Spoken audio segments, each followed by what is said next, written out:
Welcome to the 90th Minute Whistle podcast. I'm your host, Mario. I'm here with my co host, Leon.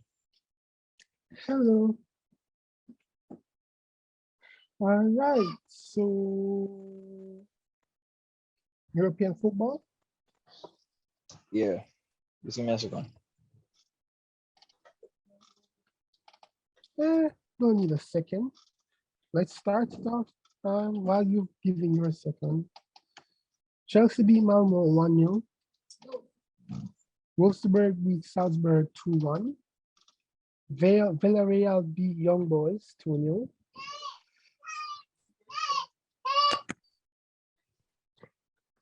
For some reason, every time we podcast, you always babysitting at the same time. Because my niece lives here. It's kind of hard to keep a baby to shut up. But that's why you edit the podcast. I'm not editing this out. Actually, I want to sing. But yeah. Chelsea Juve, versus Zenit. Let's just get straight to the big match, like Juve. Their a big Syria match. performances are poor as hell, but for some reason they seem to find the magic formula for the Champions League. That's what Allegri wants.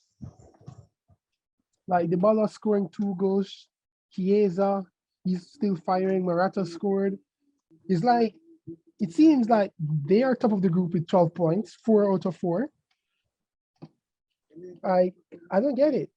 Why? What's happening? Because their Syria form is poor, very poor. But for some reason, And then their Champions League group isn't that competitive. it isn't. But it's still impressive.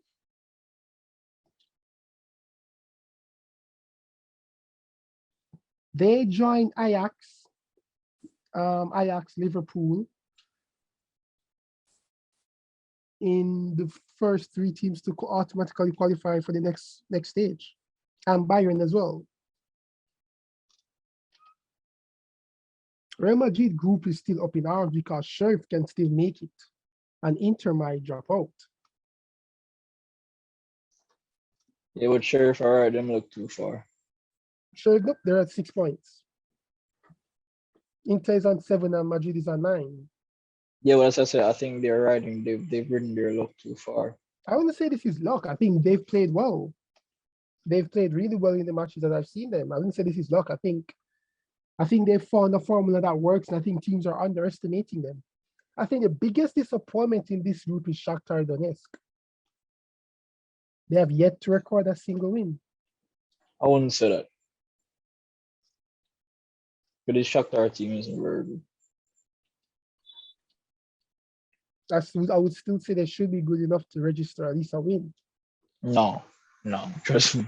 This Over Shakhtar team. Sheriff? Yeah, the Shakhtar team is not. Trust me, it's not. They have remnants of like the older Shakhtar team. I think Stepanenko is now a center back. He used to play as a defensive midfielder from for a lot of years for them. Still a Ukraine international. Goalkeeper is a Ukraine international. Everybody else on the team are mostly Brazilian players who couldn't make it for Brazil and had to switch their nationality to Ukraine. The 2 fullbacks, the 2 wingers, Marlos and Junior Moraes. Their striker is a good striker. The Burkina Faso international Traore used to play for Ajax, but there's a reason why Ajax let him go and sign Sebastian Haller, another African player. So who play the same style of play, a number 9 who can still dribble with it. And link But up play. Haller is declared for Netherlands, though. No, Ivory Coast.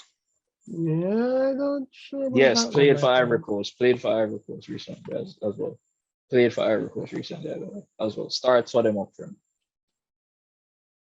It's him, Okay. Zaha. It's him, Zaha, and Arsenal brother.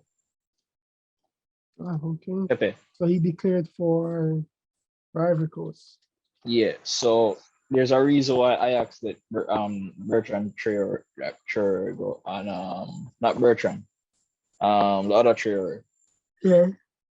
go to allow him to play for Shakhtar. He's still a good forward, but Tayson, I don't know if Tayson is still playing for the club or still registered to the club, but he's not playing. Alan Patrick is one of the worst out of all of the players who came from Neymar Santos team.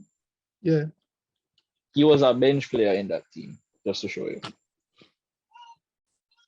I think one of the biggest disappointments in these UCL campaigns are Milan and Leipzig. Milan, like Leipzig, has yet to register a win. Yeah, but I don't want to create excuses for Milan, but they're just back in the Champions League. So, yeah, but again, that's like you said, that's creating an excuse for them. Granted, their group is not easy, right? Liverpool, Porto, Atletico Madrid. No, it's not just that, group.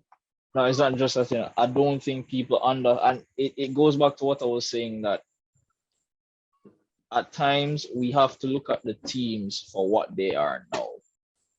No, but again, I'm basing Milan off their domestic campaign last season, right? And the players that they have, you'd have expected a little bit better, a little bit more from them. Them and Leipzig. Leipzig to me is a big disappointment. Yeah, but here's the difference with Leipzig and even Milan. Leipzig's players who are in this current squad have Champions League experience. The Milan squad that we're seeing now, other than Zlatan, and then if you're depending on a 40-year-old basically 40, Zlatan, yes. 40-year-old Zlatan, for the main spark in your team. Again, a lot of these guys is their first real Champions League experience. And not only that, but Milan have actually transitioned the squad a little bit because they don't have Hakan Çalhanoğlu, who was a big part of their campaign last year. Brahim Diaz has had to step up as a number 10 rather than out on the wing. And they've made a couple of changes in formation and the back four constantly switching. From Tomori, Romagnoli, Simon Kjaer, and there's somebody else, Gabi Mattia. And of course, they switch the fullbacks constantly. Calabria, Traore, Kalulu, and Teo. So Milan to me are just getting the feel back into the Champions League. Who was it that got Inter back into the Champions League?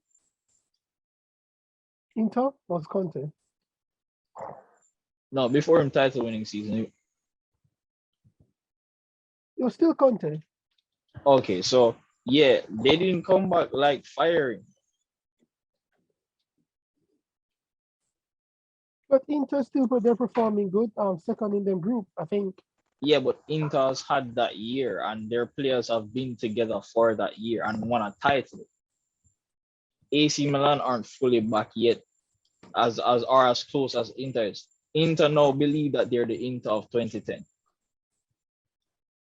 Granted, they've made huge changes to their squad, which means a lot more chemistry issues. They're bringing Dzeko and Çalhanoğlu, so it's not going to instantly look back.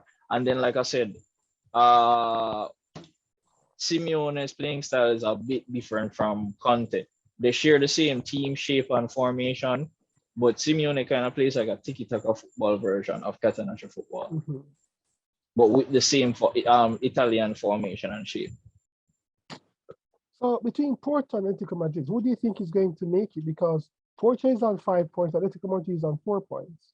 And to me, I think they are also another disappointing campaign as well. I felt we could have got more from Atletico. I think they have the players that they should be comfortably in second place. Because this Porto team, this is a good Porto team, but I think Atletico has more than enough talent to True, but comfortably second place in this group. I wouldn't say comfortably. I'm not seeing that from Atletico. I'm not. You see, and this is one of the things I wanted to talk to you about. With La Liga as a whole, people have been looking at Barca and Madrid like they're a team under transition. So what the hell is Atletico? No, Barca and Madrid own shows more because of the drama that is surrounding both clubs. Yeah, but Madrid is performing good. No, Madrid. No. Hold on. Stop. Madrid. And I heard the term used earlier today. When Aaron Rodgers was declared out in the NFL. Yeah.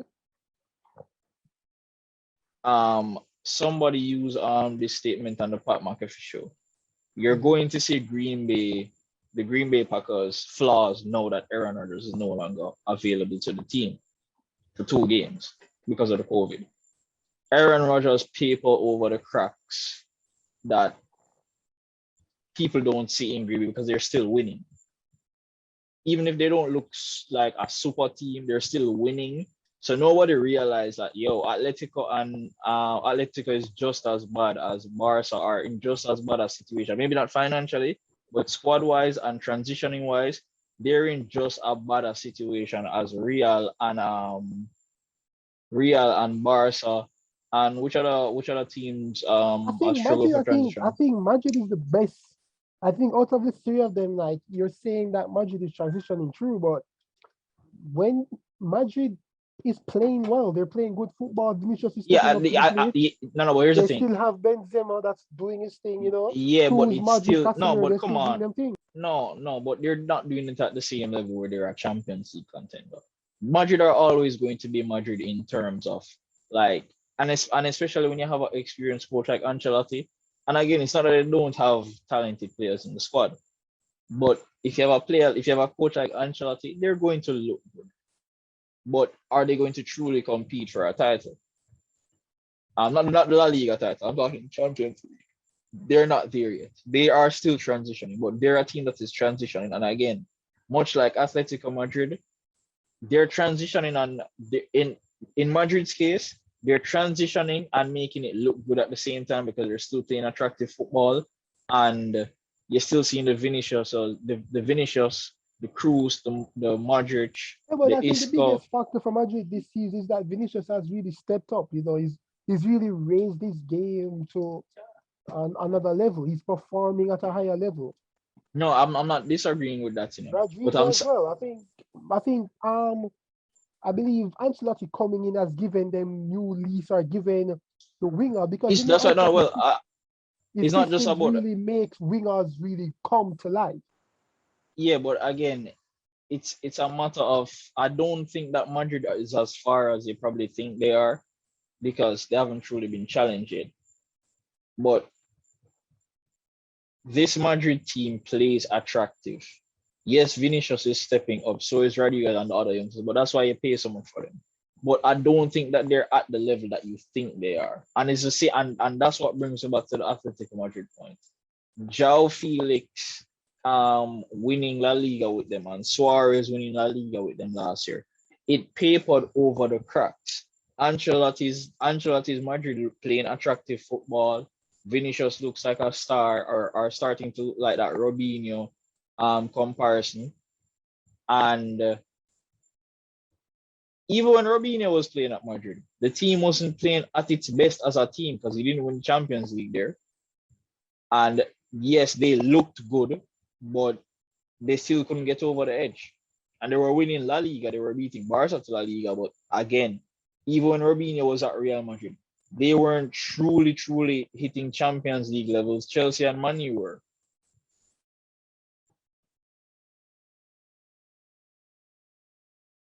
And then he eventually left, Okay, and instead of I can understand, I'm just saying that overall, I think, like, I really feel that Felix should probably move because I really feel that Simeone is not helping him. But Simeone is trying to transition the squad, In all fairness, he is trying to like transition the squad, but one of the most difficult things, especially for big teams, is to transition and maintain success. Chelsea find some way of doing it by firing managers left, right, and center as long as they win a trophy each season. And it has worked for Chelsea, but it has only worked for Chelsea. Some managers have had sustained success and just need to leave a club. Would I say that Simeone needs to leave Atletico? Yeah, but when somebody actually available can take his place. Don't be one of these clubs that's just firing a manager who has longevity because him just need to leave. Arsenal never have a ready replacement. Them still recover from that. All right, Sporting Dortmund. Between the two of them, who do you think is coming up? Because both are tied on 6 points. Don't let this Sporting team fool. Don't let this Sporting team fool you. Let me say two things quickly. Sorry if I cut you off so much, but let me just say two things quickly. Because we don't have that much time again, I try to get out as much as possible. Um, that 4-0 over Besiktas. I'm a Besiktas fan. As people on this podcast know, I have a team for practically every league. Not in the world, but majority for Yeah, a lot let us of not teams talk around the world. about Besiktas in that game. No, but that's what no, but they're a part of this point. Um, do not watch the wins over Besiktas. This Besiktas coach needs to be fired. You have arguably one of the most talented Besiktas teams, and you're it's like you ever see somebody try to choose to put like square pegs in round holes? You Yeah, ever tell the answer to somebody and them choose to get it wrong? That's what this yeah. Besiktas coach is doing. But now you get into them. No, like legit, you cannot like somebody cannot give you a better Besiktas squad to work with. But we're not getting into that. That's a fun next day. So don't watch Sporting. Sporting aren't as talented as they seem. I hope their coach does well because he was a former Benfica player, Ruben Amorim. Young coach, young Portuguese coach, likes attractive football, played under Jorge Jesus. So he comes from that, attractive Joga Bonita Brazilian style attacking football. But yeah, they're not as talented as they seem. So it will be Dortmund. Mark Rocha will find out. Either him, Royce, Haaland, Brand, Haaland is out somebody. injured. He might not play It, for it, the rest of the it, year. it, it really matter. It really matter. Then we'll go find out. I'll go find out. Mpoku, Marlin, sorry, Mokuko. Am I pronouncing that right? I'm struggling with the pronunciations tonight. But yeah, Dortmund should go through. Sporting aren't as bad as this.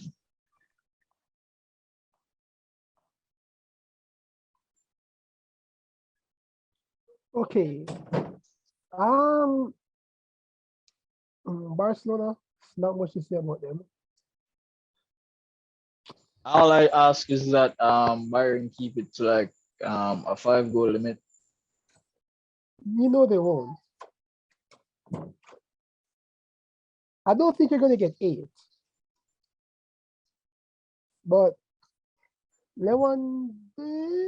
Okay, all right. Probably, yeah, probably 5 still. Because I can't see Bayern scoring 5.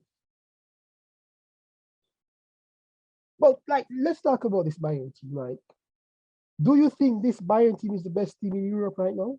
No, Who do you think is the best team in Europe? Chelsea. Really? Yeah. Explain. Want me to explain why? Yes. Simple answer why. Every big team is going through a terrible transition. Chelsea are weirdly transitioning and having success. We've always done that. No. In a different way. What I mean is like We're winning matches without, like what Tuchel said, we're winning matches, but we still haven't hit top form. Yeah, and again, we are transitioning out of a generation. Yes, we are. We're What still are transitioning the squad. Mama show you the one thing that Tuchel got right. Okay. After winning the Champions League, you did Yeah. not fuck it up. Di Matteo No. fucked it up so what Di Matteo and Rafa Benitez accomplished in that season right after the Champions League win. Because even that season we weren't expected to win in it. No, you weren't. Because So that was arguably our worst team.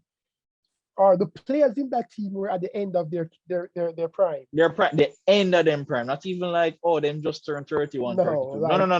they entered their prime in 04, and they were at their peak in 09, in 010. When the Terry penalty. Yeah. 08, 09, 010 was when they were at their peak. Exactly. This was them last chance. Literally them last legs. Everyone was on their last chance. So yeah, Lampard was able to go a bit longer.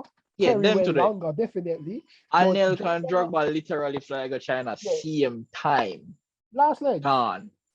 Malouda gone. Kalu. Exactly. But Zingwa left. I think half of that squad was gone. Exactly. Raul Morales. Gone. John Obi Mikel and Ramirez stay around a little longer. Yes, they stayed. Yes, they stayed until around 2014. So No, 2015, Paulo Ferreira retire. Yep. Ashley Cole as well retired. That's for No. Roma, 2030, was it? Roma. Yes, he went to Roma. Yes, he went to Him Roma. come a Roma come collect a check and my God. Yo, the man meal it, you know. Anyway, what I'm saying is Tuchel is successfully transitioning where Di Matteo did not successfully transition with Hazard, Mata, and Oscar. And we saw what it could have been under Benitez when they won the Europa League.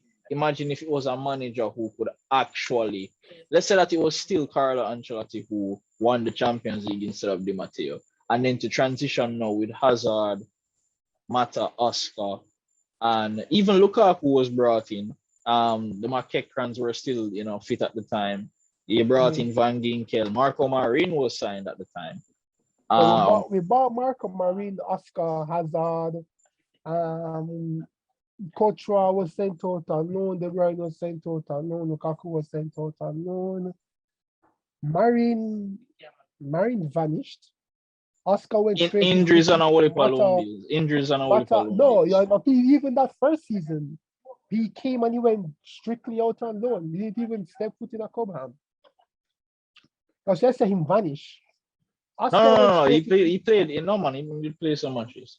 In preseason. He didn't play another match for man, he played some matches. He plays some matches for Chelsea. No man, I'm telling you, man. Trust me, look. He played some matches. All right. He started the preseason matches, right? But that was because Oscar's deal did not come through. Till the season, Oscar deal came through. Yeah, but look back. Oscar went right into right mid, Mata number 10, Torres at strike, and Hazard. Yeah, I get that, but I'm saying he still played games sort of thing. He still did. And I don't remember Marco Marin putting on a jersey for us. Yes, 21. Oh yes, to us. He did. He came on as a sub. His first start was against Queen's Park Rangers. You see what I mean? No, I'm not saying that he had a successful Chelsea career. No, I'm saying that he still played. I did that. He had 6 appearances, 1 goal. Yes. I don't even remember the goal. Exactly. But I remember, like I said, his injuries, and then in all fairness, with the Oscar Mata Hazard relationship, I would say that, and we had a more so, and when we bought Schürrle, bought, even though Schürrle and him are not the exact same type of player, even though they both played on the left and can play in behind and as false nines. Yes. There still were different types of players, but Schürrle was a more successful version of Martin in Chelsea. I remember when Schürrle was here, we're kind of straying off the point, but I remember when I can't remember which club he was coming in that wanted to buy him in January, and Jose said that. No, he's a cold-blooded player. Yeah, and Jose said, I don't want him to go, but a player of his quality deserves to start, and I won't stand in his way, and the club won't block the move. We will miss him because he's a wonderful player to have. Wolfsburg. He went to Wolfsburg. Yes, yeah. And I because it was right. It was right when Wolfsburg did either just sell De Bruyne or were preparing to sell De Bruyne, and then we start bringing the Draxlers. Yeah, because that was our. No, they didn't sell De Bruyne yet. No. I'm saying preparing to. Like them started to add more players. No, this was where they got De Bruyne. That's what I'm saying. That's what I'm saying. I'm talking when they were wanting to add players to that squad with the Bastos, Daniel Caligiuri, Verenia, Rodriguez. I'm just saying it was when they were building that. Yeah, they were building that squad. The Dante, the Naldos, before even Dante and Naldo. Yeah, used to contest top 4 properly in them and Schalke in the Bundesliga. Yeah, so. But you said Chelsea is the best team in Europe. Yeah, because out of all of the teams transitioning, they're the ones doing it more successfully. The thing is, Hansi Flick did exactly what I'm saying for Bayern. Mm-hmm. He papered him and Lewandowski like I put cement on the walls. of Bavaria. So it's not papering over the cracks, it's throwing cement on the wall. No, them are do casting work. That treble masked a lot of things that needed to happen at Bayern. Because your transition out of the Ribery era has not been smooth. But that treble, that treble at least like paper over the, as I said, paper over the crack, cement the dam. But now, especially when you saw the match against Gladbach, you start to see, oh, this Bayern team is beatable. Yeah, but again, like I said, that match against Gladbach was Granted, more bogey Bayern team. coming in. Not even like bogey team. That was Bayern coming in thinking that the match was already won. Yeah, and they were Because the playing like first match of starting the like a season, this. But Gladbach should have scored at least 2 goals. And because we played Gladbach the very first match of the season, and they yeah, and Gladbach choked it. struggled Gladbach 2-0 choked it. up. Exactly, Gladbach choked it. So I have no idea why they went into this match thinking that Gladbach was going to come for blood. And I don't round Gladbach. They went for the jugular because they know if it was Bayern and if it was Bayern, Bayern is not easing up on them. No, but they've never played Bayern like I said. The one problem I have as a Gladbach fan, I would watch that. They will beat Bayern 5-0 and then lose to the bottom of the table tomorrow. Exactly, like the next weekend. Like the next weekend, they're not playing nothing like what you just said a while ago. But yeah, as it pertains to being the best club in world football, what about City? No, and here's why. A lack of a proper striker. Well, not only that, but the squad is starting to, I don't want to say age, but people are figuring out how to play against City. And I feel like Guardiola has, unless him sign a proper striker, he has missed his window to win the Champions League with him. And here's what I mean. City right now reminds me of last season was their chance. Yeah, but here's the thing. Yeah, because you had Aguero. Granted, Aguero couldn't stay fit for saving life. Even right now at Barca, he can't stay fit for saving life. So I don't want to blame Pep for that. Yeah, well, no, but now he has a heart condition. Yeah, so again, like I'm not gonna be Pep with a stick over something I can't control like that. But also, you remember in 2013 when Barca looked like they would hit them apex? Yeah. 2012, the final season that Guardiola was there. Guardiola looked bored in La Liga. Guardiola started to tanker with formations. Yes, he looked devoid of oh my God. Inspiration.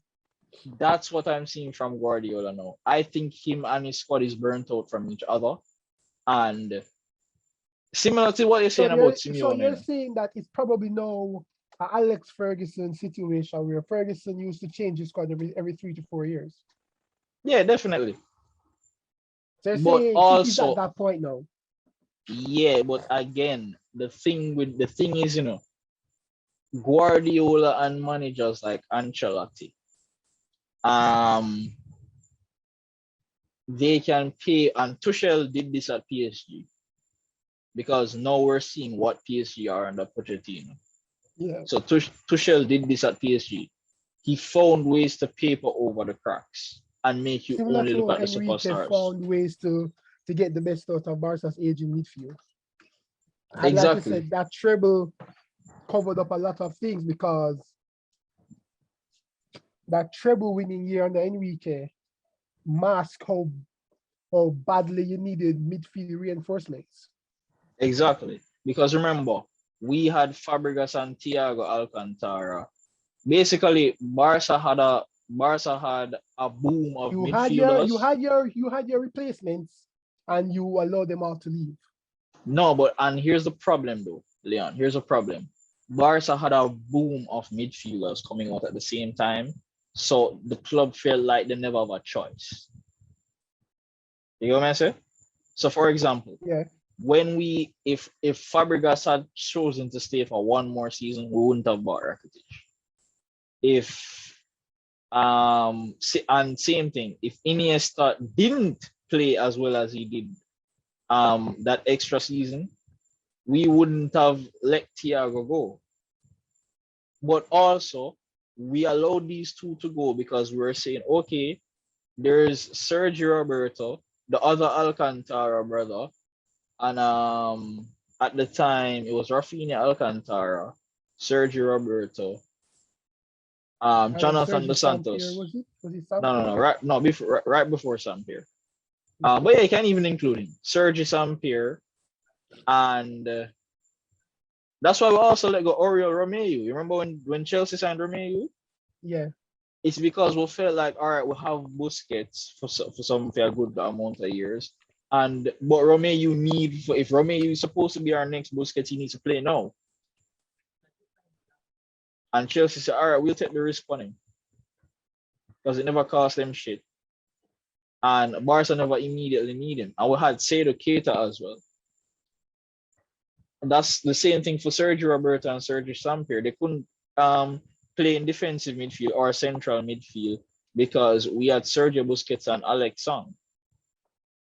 So Barca had this, and then we signed Denis Suarez from the City Academy. And then he had a great season at Barca B. And we were looking at, okay, this guy is another Iniesta. So now you have Sergio Roberto, Sergio Sampier, Denis Suarez, and you have Rafinha Alcantara, who, even though he's an attacking midfielder, I'm of this box-to-box midfielder thing about him with him work ethic and energy. And then you have Jonathan Dos Santos, the younger Dos Santos brother, who, again, creative box-to-box midfielder. So now you have players who can play physical in the Barca team. But Barca had an overload of like I said, Guardiola pushed forward a lot of youngsters, and it may have been to also the detriment of Barca because But they didn't try to keep Thiago and Fabregas because the amount of youngsters we were pushing out at the time, it was like one of these guys is going to turn out to be great. Now, granted, it hasn't turned out that way, and then all right, Bartomeu that's took true. over the squad. Okay, so let's tie Guardiola's last season at Barca to this season now. Yeah. What are the contrasts are you seeing between his last season at Barca and right now at City? The players have figured out the playing style to the point where they're not even thinking while playing. So that's a good thing. But the playing style has reached at its peak. Or the players that you have can get the best out of the playing style at its peak, or the playing style can get the best out of these players at its peak. You're not seeing a better Raheem Sterling. You're not seeing a better Riyad Mahrez. You're not seeing a better Gundogan. You're not seeing a better De Bruyne. The only They're person saying you really that all see, of them has hit a level where basically you're saying the City squad needs fresh blood, fresh yeah, but ideas, new faces. it's not just that, because new faces is not just a problem. Because remember, Barca bought Alexis Sanchez in that final season of Guardiola, and he did play goddamn world class in that front three. Mm-hmm. They dropped Pedro. Villa was getting injured a lot. So it was Pedro and Villa in and out on that left-hand side. Sanchez was on the right, and Messi was still at the false nine position. So it wasn't even necessarily fresh blood, because Pep was pumping fresh blood in that final season. Christian Teo, Isak Cuenca, Gerard Deulofeu. But it's more of a thing of a tactical, in terms of his tactics and his playing style. You think Pep has reached as far as he can with this City team? With this squad. Same thing when you remember when Enrique knocked him out of the Champions League with Bayern? Yeah. And for some reason, no matter how good this Bayern team was, for some reason they couldn't get it together on the day for Barca. Mm-hmm. And then and here's the thing: it's not like Bayern played badly in that match. In those matches against Barca, it was literally just okay. Barca have MSN, but Pep couldn't push them any further. So unless him have that striker that is just going to hit 30 a season, I think he's missed it. Because again, it's not about fresh blood. Because so you think he should have gone all out for Kane? Yeah, because remember, we added Fabregas in Pep's last year. Add Alexis Sanchez. No, we added Alex on the year after that. But then also Pep was adding youngsters like crazy and then switching up the formations. Like Pep was playing the old Johan Cruyff 3-4-3 diamond with the front three. Mm-hmm. He was doing all sorts of shit like that. Like he was bored in La Liga. Brought up a lot of defenders, Fontas, Muniesa, Mark Bartra, Montoya. So, like, Pep is bringing up players from Man City's academy. There's a striker that they bringing up every now and again. Then you see Phil Foden. He has Ferran Torres, just like we had Teo and Cuenca. So, but you're not seeing a better Riyad Mahrez or a better Gundogan or a better Sterling, to the point where I'm hearing now that Sterling is surplus to requirements. Yes, Sterling, Bernardo Silva, surplus to requirements. Bernardo Silva, Exactly. well, Silva has worked his way back into the team, but I think yes, Sterling has been marked as surplus to requirements. Yeah, And but if even somebody Bernardo had came Silva, in, if somebody had came in with what City values Bernardo Silva, he would he have would have been been allowed to gone. leave. And then that miss early in the season. And then like they have Grealish now, who he prefers Grealish on that left. No, that's what I said. That's what I said. That's one of the points I wanted to make. When you said that, is it about fresh blood? Grealish is fresh blood, and he is playing at a high level under Pep. And I do think Pep will help him improve as a player. But again, the squad is already at that level where we fully understand the playing style. We know how to get the best out of each other. Sure, we have one and two new people in the squad, but it's reached the point now where the squad needs to blow up, in all fairness. There's a lot more changes that need to be made. So when we contrast this with Chelsea now, you're looking at a very young squad, a squad that is still developing, a squad that hasn't reached their peak or nowhere even near that pinnacle or that peak, because the oldest person in the squad is Aspilicueta, I believe, at Thiago 31. Silva. There's Thiago Silva, 36, yes, Thiago. I don't think Aspilicueta older than 31. I think maybe 33 now. No, 31, 32 man, or 33. 31. I was going through it to my brother the other day. He's literally Aspi, followed by Marcos Alonso and Mendy. We literally only have Mendy, Bettinelli, Oldest Kante now. Alonso, huh? Oldest Kante and Jorginho. They're supposed to touch 30. Kante. And Jorginho. Jorginho is 28, Kante is 29. Yeah, so them must still count them like as 30-year-olds. Okay, well, yeah, them, but so Kante, Jorginho, Mendy, Alonso, Aspi, Thiago. That's 6 players out of a 25-man squad that are in the 30s. Everybody else is 25, 27, 28, 26, 25, 24, 20, 21, 19. Yeah, but like, but is it I wanted to say? Jorginho, Kante, Ziyech, because Ziyech is around 27, 28. Yeah, so Jorginho, Kante, Ziyech, Thiago Silva, Marcos Alonso, Aspilicueta. I would even throw in Rudiger into that mix, in terms of when I say you can let go of these players and you'd still be transitioning into a world-class squad while you're still maintaining success. And out of all of the European teams, I would say that Chelsea are ahead of everybody in that sense. And then we have That's why I said they're the Lukaku, best. who we still Because haven't dealt with Liverpool them. and City, yeah, but Liverpool and City are in the same situation. Yeah, but yeah, well, for me, I believe that Liverpool, I think Salah is really papering over the cracks of Liverpool, honestly. Yes. I think Salah's out of this world form that he's in right now is really carrying Liverpool on their backs. Like Liverpool is not playing as good as they are when they won the title. Yeah, you But want to know Salah what is this Liverpool finding a way how to score, which is keeping them in the running. This Liverpool reminds you of which Dortmund? Yeah, no, I said it to one of my Liverpool friends that this Liverpool team is Klopp's Dortmund team. The only difference is in that Dortmund team, his Lewandowski and Rice was out injured for most of the season. In this season, he has a fully fit Salah. No, but even when those guys left, even when Lewandowski left and he got Aubameyang, eventually Klopp team looks like it's burnt out after a while. No, but we saw that last season. We saw what happened last season when Salah stopped scoring and Mane stopped scoring. They were struggling, and they have to contend with them leaving for Africa Cup of Nations come January. which I also think should be played.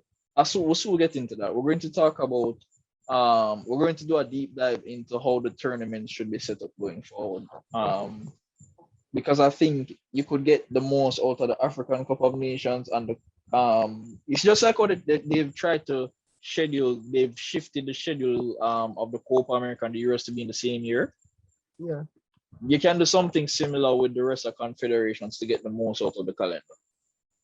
So we're going to a deep dive about that, but not for this episode. But just to round up the Champions League roundup, or even just Europe, the Europa League hasn't been that exciting today. It's been a lot of draws. Marseille and Lazio had the most entertaining match 2-2. See two Argentine managers, Sarri versus Sampaoli, entertaining match. But I still end in a draw. But so far, there's not much that has sparked my interest in the Europa League or even in the Champions League, really. Because even Immobile Ajax are Lazio's overplaying top as goal well. Scorer. I think it was became Lazio's top goal scorer today. The all-time leading scorer. Yeah, Yeah, I don't know. know. Leverkusen 4, Betis 0. 2 goals for Diaby. Yeah, again, like Betis is going to give it these. And I think losing Mandy in defense has been bad for them. Armanda, however you pronounce it. He's the underrated Algerian defender. He's not playing for Villarreal. Mm-hmm. If I was to describe him, I would say a light-skinned Koulibaly who has been playing at a shit club.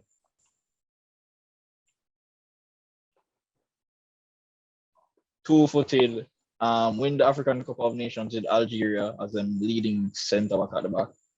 Well, like I said, he's been playing for Real Betis, so they are good. And then he's a late bloomer.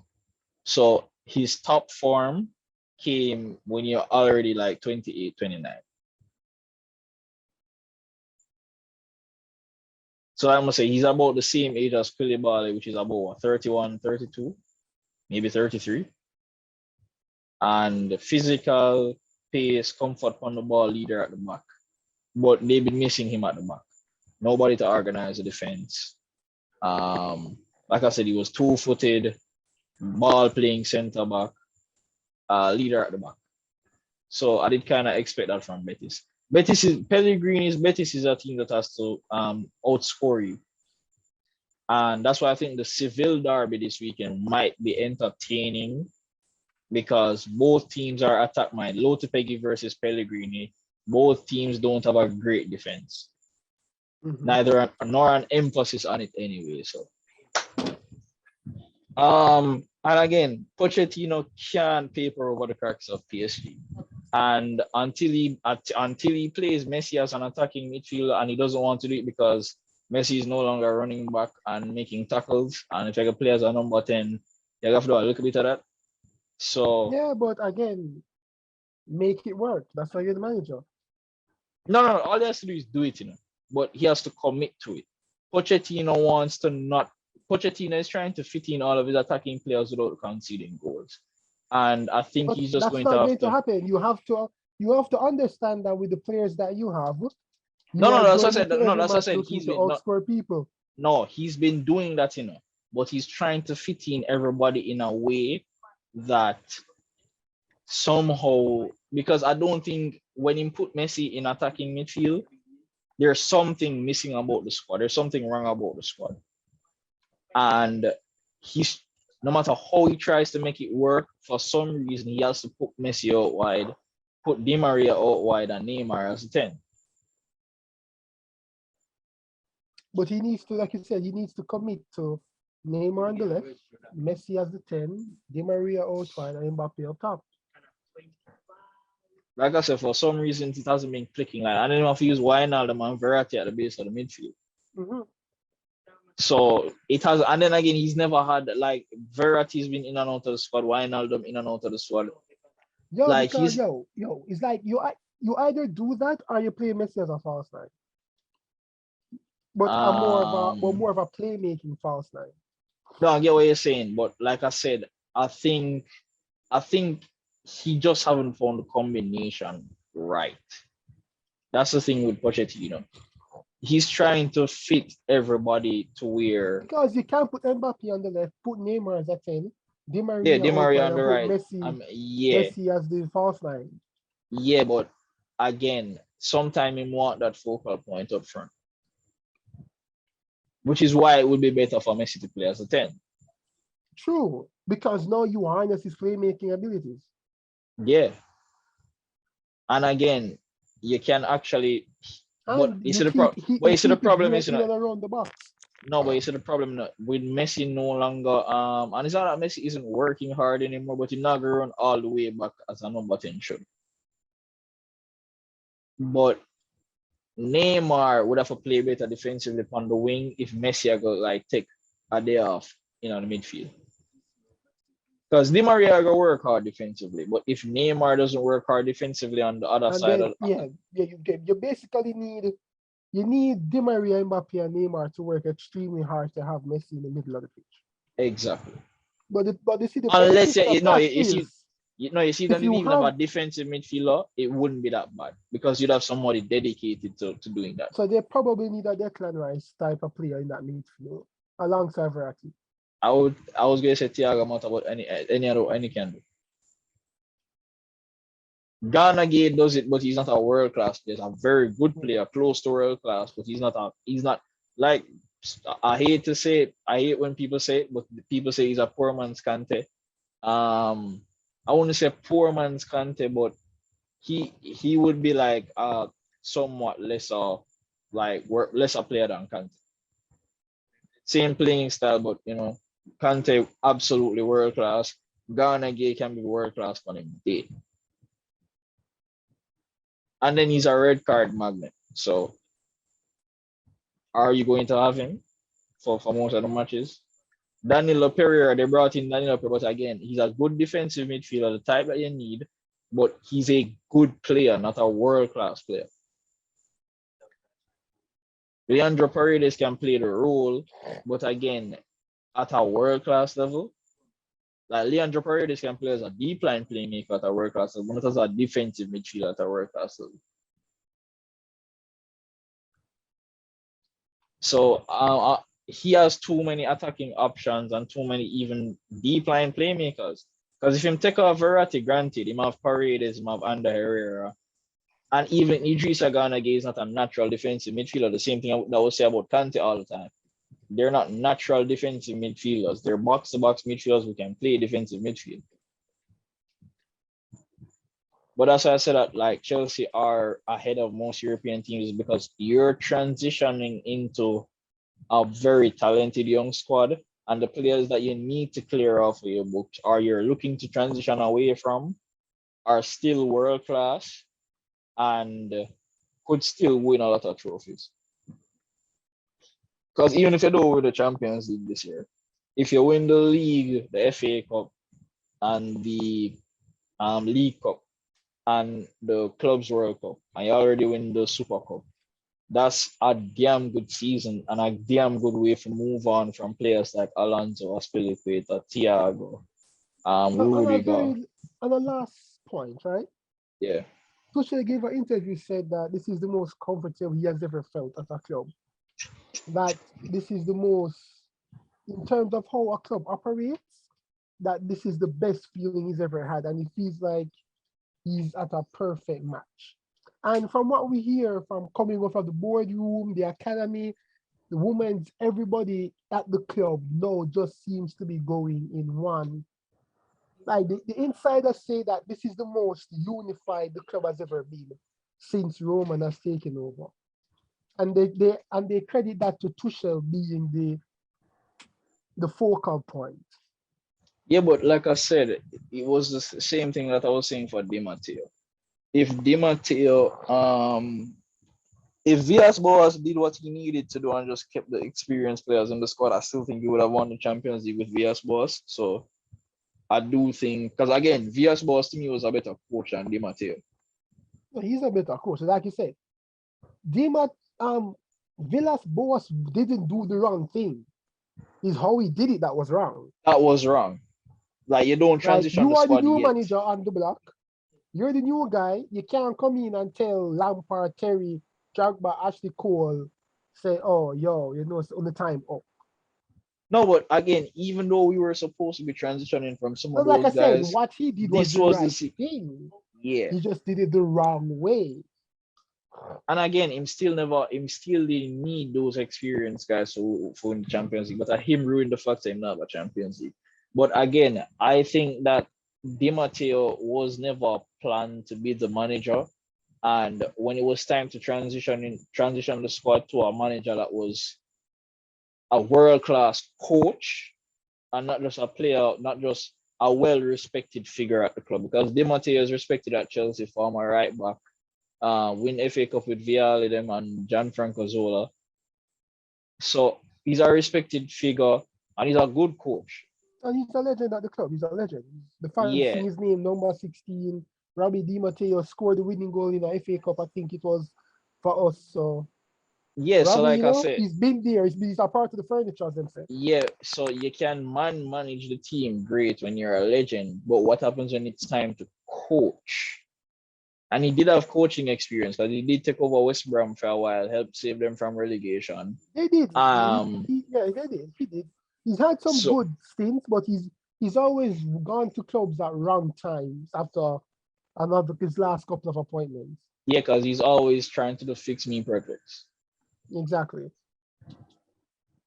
But And yeah, Eddie Howe is becoming Newcastle's manager. Mary I think business that's a out good of it. appointment for them. Yeah, but again, I man, think a if he keeps business. them up, he gets the resources. And No, again, I don't deny that it's a good coaching hire. I don't deny, but again, I'm not threatened by a $3 million no, not threatening, takeover. not threatening. I think it's more the Arsenal, the Tottenham, the West Ham, the Leicesters No, that are even running them, behind. even if I was in their position, I wouldn't feel that threatened. Bro, takeovers don't just go well. I keep telling people this, like Chelsea and Chelsea, City, and the Red Bull Football Group. Mm-hmm. And again, even the Red Bull Football Group, they aren't taking over completely garbage clubs. Granted, Leipzig needs promotion, but in all fairness, that Leipzig team should have been in the Bundesliga either way, with the talent that it had. But they have done an anomaly in world football that usually fails. PSG did it in a league that it was easy to be done. Man City did it at a time in the Premier League where it would be advantageous for them to do it. Newcastle are doing it at a time where it is not advantageous because every team in the league gets 100 mil. And then other leagues are getting new TV rights deals as well.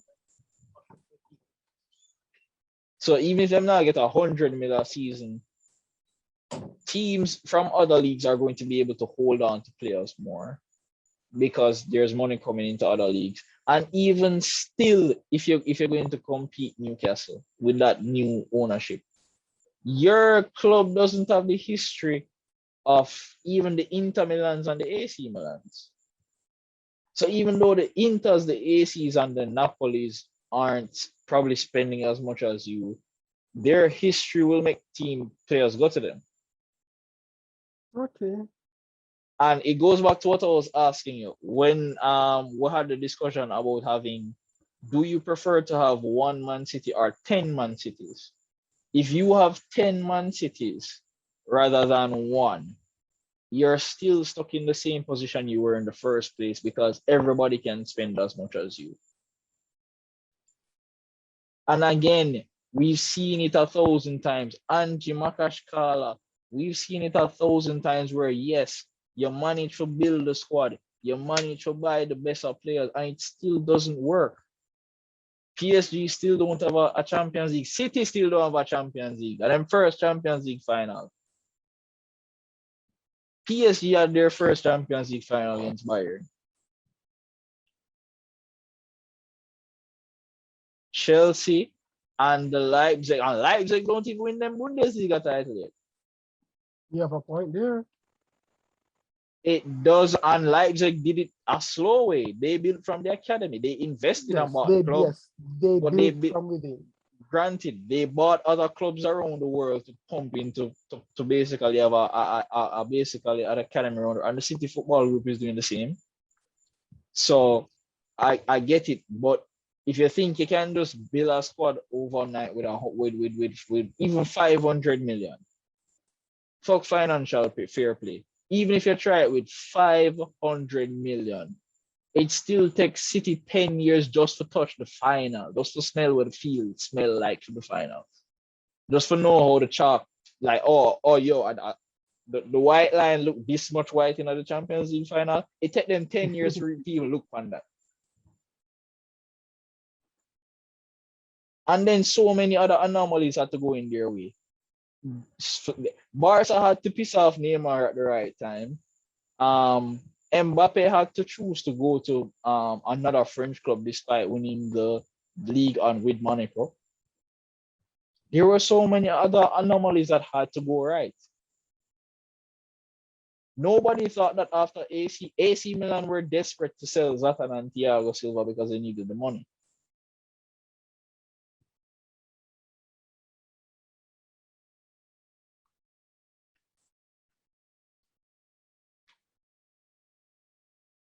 So I don't think, I'm not certain by this Newcastle takeover as much as other people are. But I guess that's where we're stopping for today.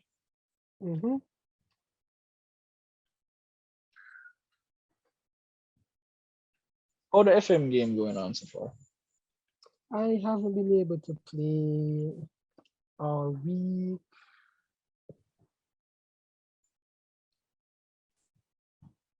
All right, well,